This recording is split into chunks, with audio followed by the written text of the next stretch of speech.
Hello, good morning, students.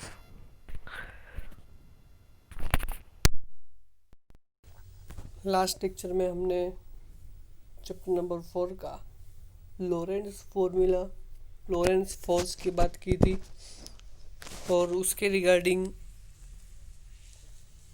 जो formula था वो हमने फाइंड किया था। आज हम एक नया टॉपिक लेकर आए हैं जिसमें work done by magnetic force on a charge particle is zero. Okay, वो थियरी करनी है। उसके बाद से नेक्स्ट ईयर भी हम बढ़ेंगे। तो इसमें हम फाइंड आउट करेंगे कि हमारे पास जो फोर्स था, कौन सा वाला फोर्स था, work done by magnetic force.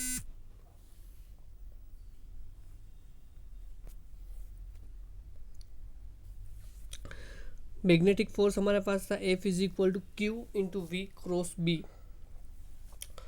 Always act perpendicular to the velocity v और the direction motion of charge q। Therefore v is equal to, दोनों साइड हम v से मल्टीप्लाई करेंगे, लेफ्ट साइड और right side is equal to zero. According to Newton second law F is equal to M A, यानी कि father is equal to force is equal to M a, mass into acceleration.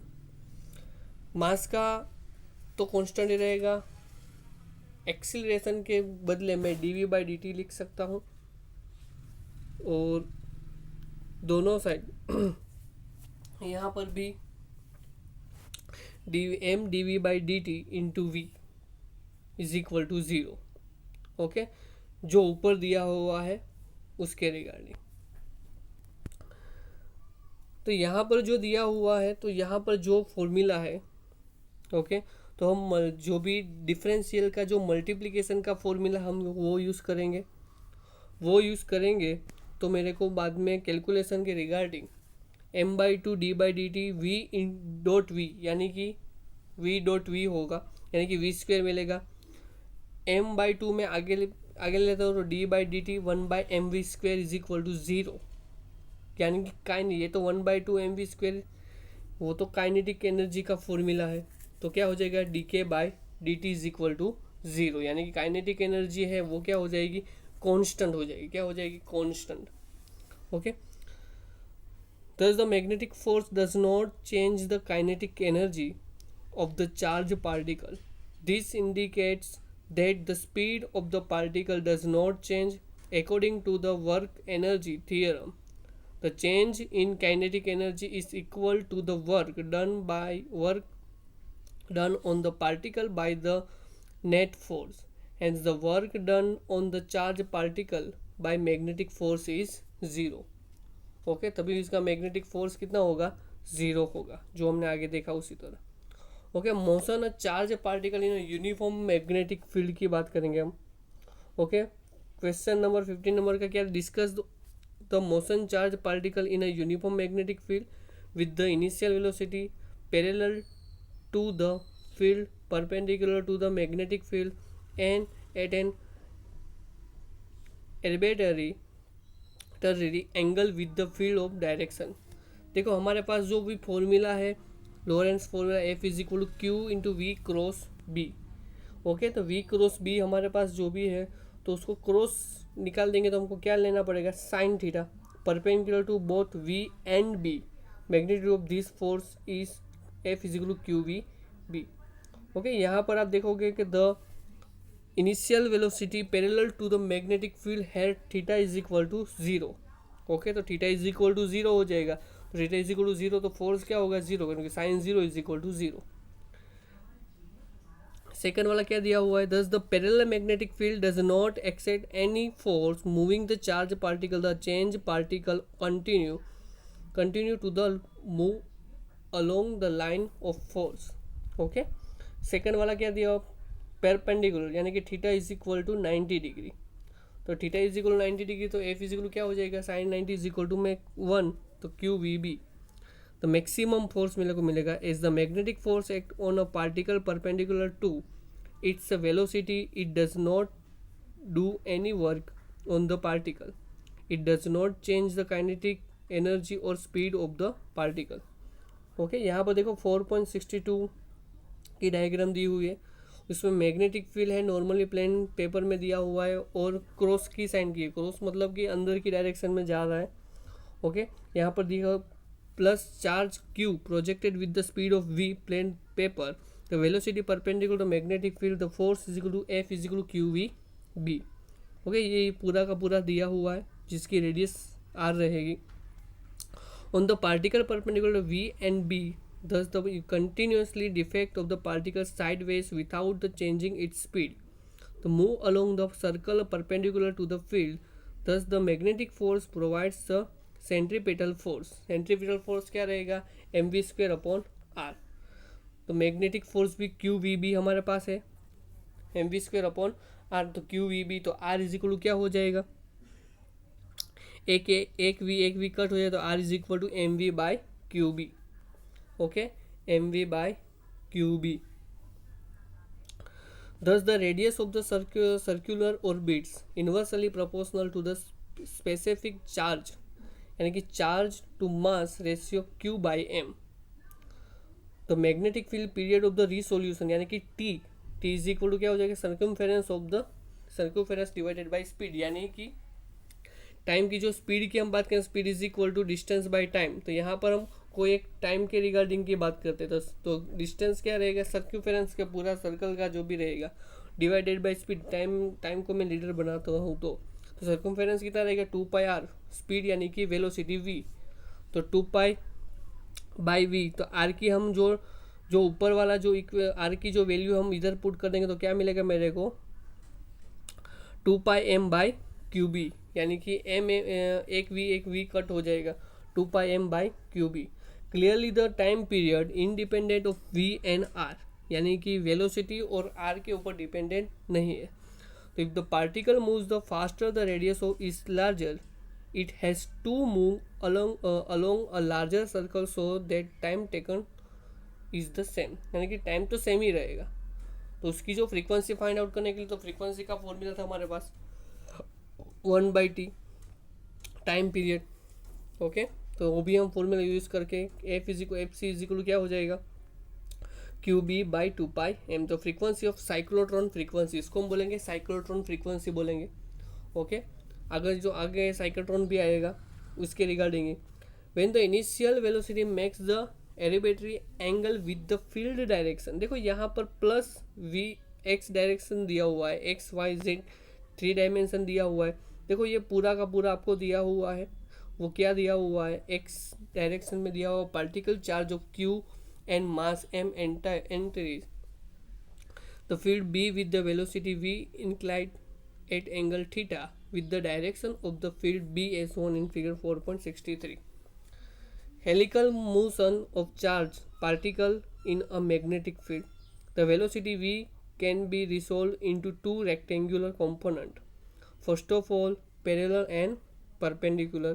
The component of v parallel along the direction of the field along the x-axis clearly v parallel v cos theta. The parallel component remains unaffected by the magnetic field and so the charged particle continues move along the field with the speed v cos theta. उसी तरह हम कौन सी direction में बात करें, component perpendicular to the direction of the field, यानी कि y और z plane clearly v sin theta. Okay, Y Z की बात करेंगे तो उसका जो भी due to components velocity the charge particle experiencing a force F is equal to Q we B. Okay, तो उसकी जो भी सर्कुलर पाथ फाइंड आउट करेंगे जिस तरह आगे फाइंड किया था उसी तरह यहाँ पर भी आएगा M V sine theta by Q B. Time period भी फाइंड आउट करेंगे 2 pi M into Q B, उसी तरह उसकी फ्रीक्वेंसी भी फाइंड आउट कर सकते हैं। ओके, यहाँ पर पूरा का पूरा जो आगे जो कैलकुलेशन है वही उसी तरह यहाँ पर भी कैलकुलेशन है। देखो आपकी एनसीईआरटी बुक में थोड़ा डायरेक्टली दिया हुआ है, पर इस मेथड को यूज़ करके आप पूरा का पूरा क्वेश्चन लिख सकते हो। आपको डायरेक्टली दिया होगा कुछ समझ में नहीं आएगा, इसलिए मैंने यहाँ पर क्लियरली दिया हुआ है कि आप इसी तरह पढ़ सकते हो। ओके, उसके बाद का जो theory, motion of a charge perpendicular to magnetic and electric field. देखो यहाँ पर मैग्नेटिक और इलेक्ट्रिक फील्ड का जो भी रिलेशन है वो यहाँ पर फाइंड आउट करना पड़ेगा। तो यहाँ पर देखो जो भी डायग्राम दिया हुआ है, motion of electron in region of the cross magnetic and electric field. ऊपर की तरफ जो भी डायरेक्शन दिया हुआ है, deflection of by electric field, नीचे की तरफ deflection by magnetic field, region of cross the field. Okay, S1 और S2 दिया हुआ है, सोर्सेज दिया हुआ है, इलेक्ट्रॉन की बात की हुई है, मैग्नेटिक फील्ड की बात की हुई है, इलेक्ट्रिक फील्ड की भी बात की हुई है। तो only those the electron will pass the undeflected through the S2 with the electric magnetic force equal and opposite। दोनों इक्वल है पर दोनों ऑपोजिट भी है। ओके, इक्वल है पर एक दोनों का opposite. The velocity v undeflected deflected electrons is given by e v B. Okay, तो V इज इक्वल टू क्या हो जाएगा, E बाय बी। याद रखना है आपको ये relation between of electric field and magnetic field. Such an arrangement can be selected charge a particular velocity out the beam which the particles moving the different speeds. This arrangement is called by velocity sector or velocity filter. This method was used by J.J. Thomson to determine the charge mass of ratio E by of electron. देखो ये पूरा example base के motion के charge का जो भी electric और magnetic field की बात की हुई है यहाँ पर दिया हुआ है, वो भी आप देख सकते हो। पूरा जो आगे जो पीछे लेक्चर यहाँ पर मैंने अभी करवाए सभी फॉर्मूला यहाँ पर भी वही है सब। ओके, पर इजीली आप ऐसे फाइंड कर सकते हो। देखो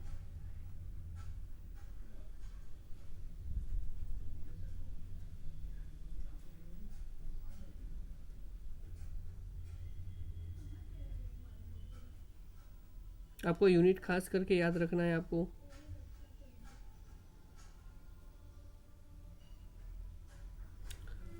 अभी हम बात करेंगे cyclotron. What is a cyclotron, discuss the principle, construction and working की फाइंड आउट करना है।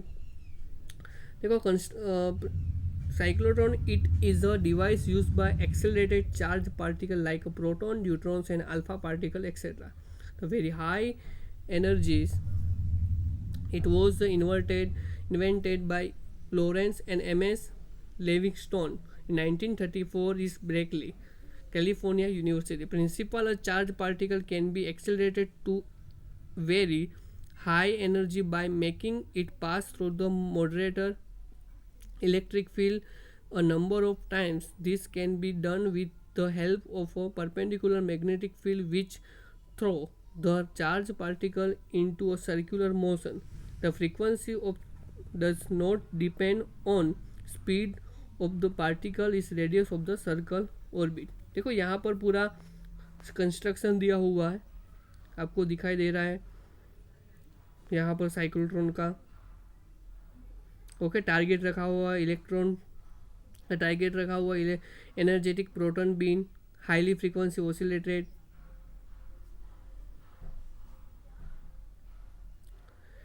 It consist by two small hollow metallic half cylinder D1 and D2, यानी कि दो टाइप की डिश होती है, उसके सिर्फ D की तरह होता है। ओके, डिश ऐसा ही बोला है। They are mounted inside the vacuum chamber between the poles powerful of electromagnetic.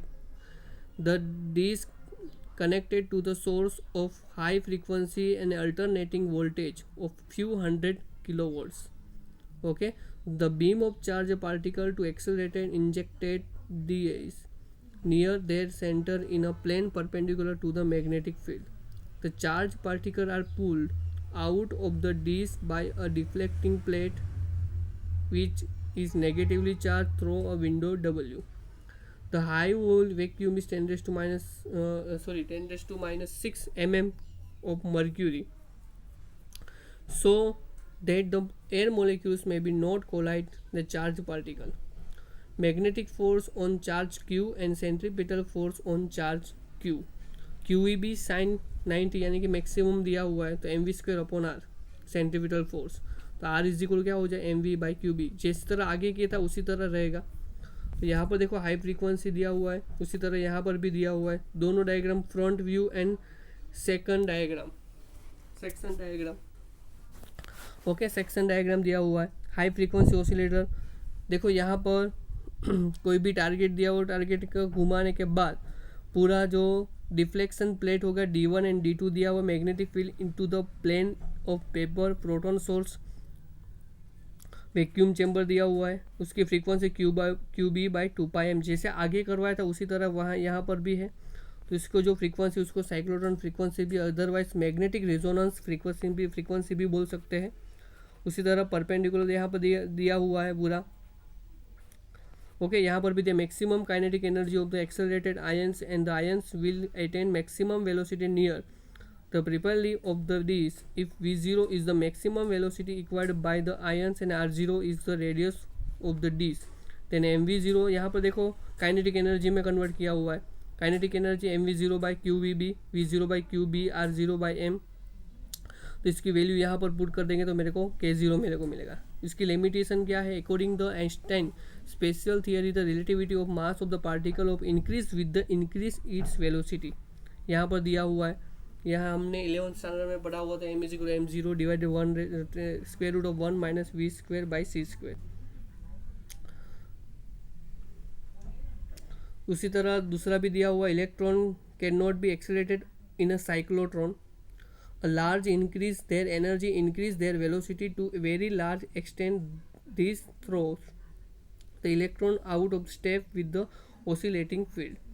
Third one, neutrons being the electrically and neutral cannot be accelerated in a cyclotron. उसका यूजेस दिया हुआ है। द हाई एनर्जी प्रोड्यूस करने के लिए उसका use होता है। न्यूक्लियर स्ट्रक्चर में, एटॉमिक रिएक्टर में भी यूज़ होता है। It is iron and solid and modify the properties of the synthesis of new material. It is used to produce the radioactive isotope which are used in hospital and diagnosis and treatment में भी use होता है। Okay, यहाँ पर हमने दो तीन theory आज कंप्लीट की है। इसके बाद के लेक्चर में हम टॉर्क की बात करेंगे। ओके, बाद में अभी शायद 2 या 3 ही थियरी बाकी रहेंगी। ओके, चैप्टर ख़त्म हो जाएगा।